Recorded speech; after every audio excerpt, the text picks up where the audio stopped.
You're 45, you never got married, you never had kids. Somewhere behind you, a version of your life sat empty for 30 years, a bedroom that was never a nursery, a ring size you never learned, a Christmas morning that stayed quiet on purpose. Last week, your niece asked you gently, the way people ask things they've rehearsed, if you ever regretted it. You told her no. She didn't believe you. The strange part is, neither did you for a long time. You just never said so out loud because saying it out loud felt like handing someone a reason to feel sorry for you, and you'd spent 20 years making sure nobody had that reason.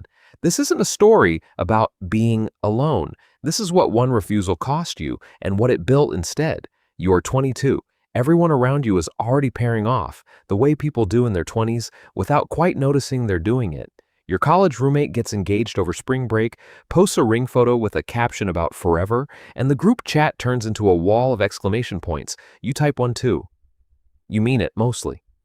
That night, alone in your apartment, you sit with a feeling you don't have a name for yet. Not envy exactly, something closer to a held breath. You've watched your parents' marriage from the inside your whole life. Not a bad one, a tired one. Two people who loved each other in a functional, exhausted way, who stopped finishing each other's sentences somewhere around your 10th birthday and never really started again. You don't want to inherit that. You don't know yet what you want instead. You are 26, your best friend gets married in a barn with string lights, and you catch the bouquet by accident, more reflex than desire, and everyone laughs and claps like, it means something. Your mother, 3 drinks in, tells you it's your turn next in the tone people use when they're only half joking. You smile. You don't correct her. That night, driving home, you do a version of math you've never admitted to anyone. Not a spreadsheet, not yet. Just a feeling, a quiet subtraction. Every dollar, every weekend, every ounce of attention a marriage and a family would eventually require, laid next to what you actually wanted your life to look like at 60. The two pictures don't match. You don't decide anything that night, but you notice the gap. You keep noticing it. You are 29, a serious relationship ends, not badly, just honestly. He wanted the timeline, engaged by 30, married by 31, a baby by 33, the whole architecture laid out like a blueprint he'd been holding since he was a teenager. You didn't want the blueprint, you wanted to not know yet.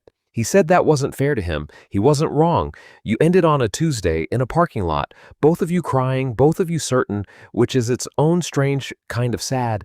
Your mother calls it your loss. Your sister calls it commitment issues at Thanksgiving, loud enough for the table to hear, and you feel your face do something you can't control. You don't argue, you pass the potatoes. Underneath the table, your hands are steady. That surprised you more than anything anyone said. You are 31. You buy your first home, alone, with your own name on every document. No cosigner, no joint account, no negotiation about whose furniture stays. The realtor calls it unusual for someone your age and gender to buy solo, says it like a compliment that isn't quite one.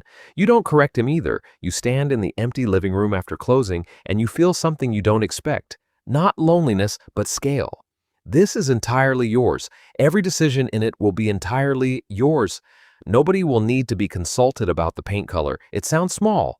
It isn't small. It's the first time you understand that a life built around one person can still be a whole life, not a waiting room for a different one. You are 33, your sister has her second child.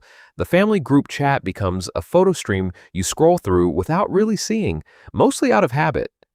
At the christening, an aunt you see twice a year corners you by the punch bowl and asks, with the specific gentleness people reserve for tragedies, if you're still on your own. You say yes. She squeezes your arm. You go outside for air, not because you're upset, but because you need a minute away from being handled like something fragile. You sit on the church steps, you do the math again, more seriously this time, actual numbers now, not just a feeling. What a child costs. From diapers to a wedding is a number large enough to make you laugh out loud alone on a church step in a way that startles a pigeon. You are 35, you get promoted into a role that requires travel, unpredictable hours, the kind of demands that would have required a family meeting, a negotiation, a spreadsheet of compromises if there had been a family to negotiate with. There isn't. You say yes on the spot. Your sister, when you tell her, says, must be nice, not unkindly, but not entirely kindly either. You let it sit there. You've stopped explaining the math to people who've never run it themselves. You are 37, a friend from college, married 11 years now, calls you late on a Thursday, voice thin. She and her husband are in counseling. She says she loves her kids more than anything, and some nights She still mourns the version of herself that existed before them, the one who could leave a city on a whim, who slept 8 hours, who had a body that was only ever her own. She says it like a confession. She asks if that makes her a bad mother. You tell her it makes her honest. She cries for a while, you listen, you don't say the thing you're thinking, which is that you've never once had to mourn that version of yourself because you never let her go. You are 39, so you start therapy not because anything is wrong exactly, but because you want to make sure the life you built was actually chosen and not just defaulted into out of fear. Your therapist asks a question that sits with you for weeks. If marriage and kids had been fully, completely available to you, no stigma, no pressure, no clock, would you have chosen them anyway? You sit with it for a long time. The honest answer surprises you. It's still no. Not because you don't value connection, because the specific shape of that particular life was never the shape you wanted, and it took you 2 decades to stop treating that preference like a diagnosis. You're 41, your father gets sick, you're the one who flies in every other weekend, who sits in the hospital hallway making calls to insurance companies, who has the flexibility your married siblings don't because your calendar answers to nobody but you. Your sister, exhausted and grateful and a little guilty, says she doesn't know what the family would do without you. You don't say what you're thinking, which is that this flexibility isn't an accident. It's the exact thing you built on purpose over 20 years, precisely so you'd be able to show up fully when it mattered without asking anyone's permission first.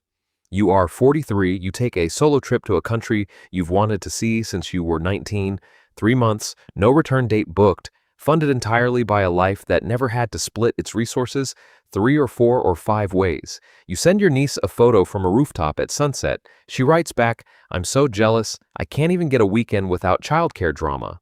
You don't gloat, you just write back that you hope she gets her weekend soon. You mean it.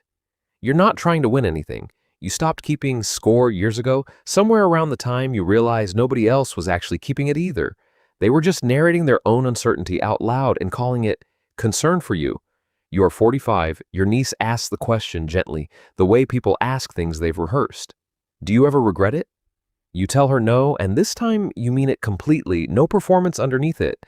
You think about the barn wedding at 26, the bouquet you caught by accident. You think about the parking lot at 29, both of you crying, both of you right. You think about the empty living room at 31, and the church steps at 33, and the phone call at 37 from a friend mourning a version of herself she never got to keep. You think about your father's hospital hallway, and the rooftop at sunset, and every dinner table where someone said, "Your turn next," like a countdown you never agreed to start.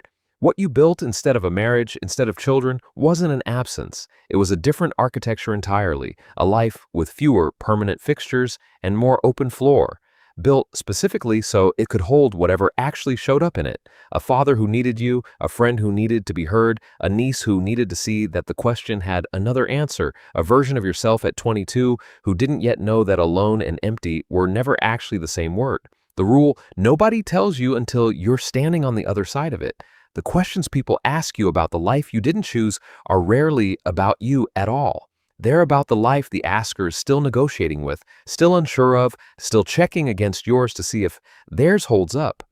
Your sister's must be nice wasn't cruelty. It was exhaustion, looking for somewhere to land. Your aunt's gentle handling wasn't malice. It was her own fear of ending up in a version of your life she'd never chosen on purpose, wearing your circumstances like a warning label instead of what they actually were. A life built deliberately, room by room, by someone who stopped asking permission for it a long time ago. Somewhere right now, someone is 22, watching a group chat fill with ring photos, feeling a held breath they don't have a name for yet. They think the silence in their chest means something is missing. It might not. It might just mean they haven't built the words for what they actually want. Because nobody around them is asking that question out loud, they think the answer has to look like everyone else's answer. It doesn't. Sometimes the answer is a life that stays open on purpose. Sometimes freedom isn't the family you build. Sometimes it's the family you show up for, fully, because nothing else was asking to be finished first. Maybe you already chose. Maybe you're 33 on a church step doing math for the first time. Maybe you're 37 mourning a version of yourself on the phone with someone who never had to let hers go.